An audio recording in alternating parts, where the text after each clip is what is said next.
Hey. Alright y'all, I just got done watching through the game between the Portland Trailblazers and the Utah Jazz from October 18th.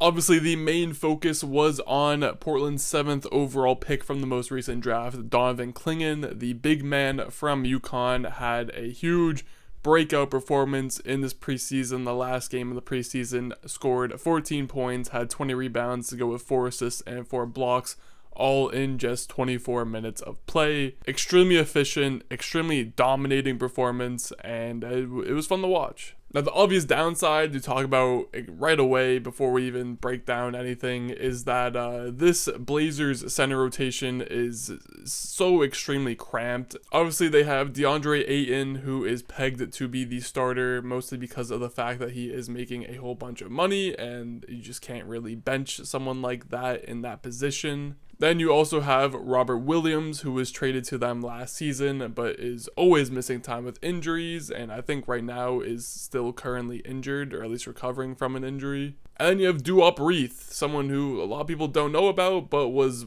probably the most productive center that the Blazers had last season. A nice big man that can stretch the floor, play a little defense. And then you have Donovan Clingan, who, again, it's just preseason. It was against the Utah Jazz, but he looked like the best player, or at least one of the best players on the court for this Portland Trailblazers team. It's going to be a battle for Clingan to find minutes in this rotation, at least to start the season, but Donovan Clingan needs to be starting for this team at some point. Just flat out, he is better than Duop Reith, he is more available than Robert Williams, and I'll even go as far to say that he is a better player than DeAndre Ayton. Now, take that with a grain of salt. I have made videos in the past, I don't want to say hating on DeAndre Ayton, but let's just say I am not a fan. But the thing to me is that even just for the developmental purposes of guys like Anthony Simons, Scoot Henderson, Shaedon Sharpe, I just feel like Clingan would be such a better asset to them as a big that can actually set screens,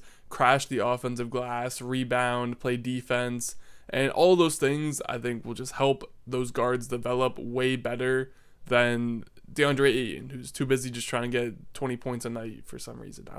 I just don't like the guy. Anyway, what stood out about Donovan Clingan from this big performance to me? Number one was easily his rebounding, and obviously 20 rebounds is a whole lot to get in an NBA game, let alone in 24 minutes of action. But specifically, it was his willingness to crash the offensive glass that really had me excited. He was absolutely ferocious, just putting Walker Kessler into the restricted area every single time down the court.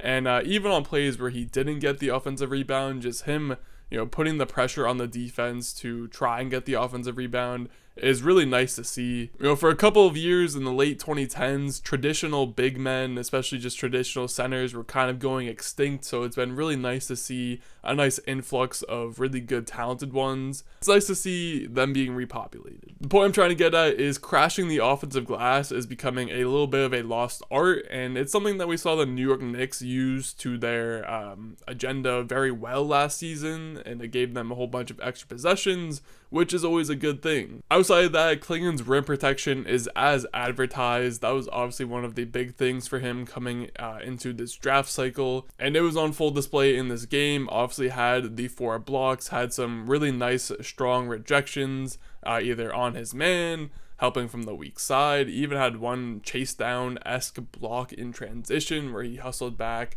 and protected the rim, which is awesome to see. It was also nice to see him have the ability to affect shots without necessarily having to block them. Obviously, someone like Wemby made this really popular last year, so it's nice to see Clingan also be able to have that in his game. Now, if there is one thing I can nitpick about Clingan on the defensive side of the ball, and it's really not even a nitpick, it's just something I noticed that I wanted to take note of. But obviously with Clingan just being a gigantic guy, he played a whole lot of drop defense in this game, and there's nothing wrong with that. Drop defense is a perfectly fine brand of defensive basketball to play. It's just that against good offensive point guards or just guards in general, guys that can knock down threes consistently, it's going to be a mismatch. Keontae George was able to get a couple of really easy 3-point looks in this game. You can only imagine what someone like a Steph Curry or Damian Lillard, Devin Booker, any sort of guard that has a nice pull-up three, Shai Gilgeous-Alexander,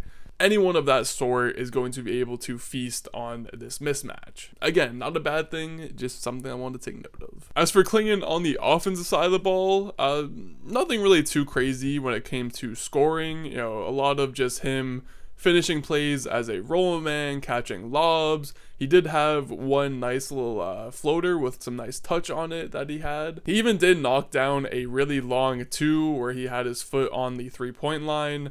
Even attempted another 3, so that will definitely be something to monitor, because if he is able to extend his range out to the 3-point line, it's not something I necessarily want him to do, but if he's capable of doing it, then so be it. It's a nice little thing to have. One play that did surprise me though was Clingan in the short roll, kicking out to the corner. I didn't think he had it in his bag, but if he's able to do this somewhat consistently, as he did have a couple of other really nice passes in this game, that's definitely something that interests me going forward, because if he's able to add some more playmaking to his game, then that unlocks so much more for him on the offensive side of the ball. So yeah, overall, Clingan finally getting some minutes. Obviously he had his first start in this game in the preseason because of the fact that Ayton and Rob Williams are both out, and he did exactly what he needed to do. If his goal is obviously to get more minutes and maybe eventually get into that starting center spot.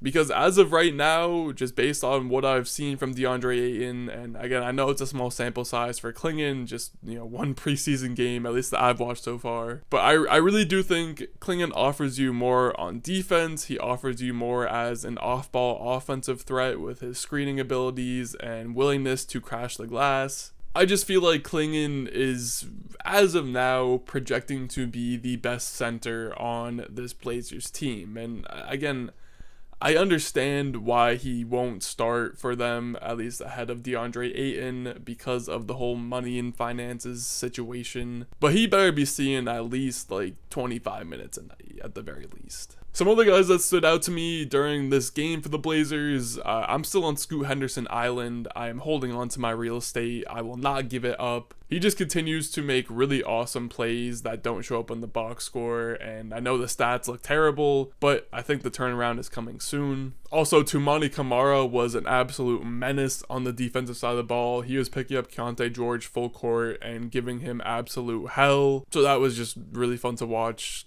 Toumani Camara, great player, great defender. I hope to see what he's able to do in his second year. And then one last quick shout out to Delano Banton, Celtics legend. He is made this roster as the 15th, 14th guy. So I'm hoping that he can see some minutes at some point, and then he didn't play in this game and he's out for the next couple of weeks or so, at least the foreseeable future. But I'm still a Shaedon Sharpe guy. Extremely excited to see what he's able to do. I believe it's year 3 for him now. He's just been a really amazing player when he's been healthy and on the court, so I'm hoping we get to see him at some point this season as well. Overall, I do have to admit, I feel better about the Portland Trailblazers after watching this game than I did prior to watching this game. Now, I understand that this was a preseason game against the Utah Jazz, and it just was like a 50-point blowout, but regardless, I can see the vision for people saying that the Blazers are going to be better than we expect. Anyways, that's all I got for this one. As always, if you enjoyed, make sure to like, comment, subscribe, all those good things, and I'll catch y'all in the next one.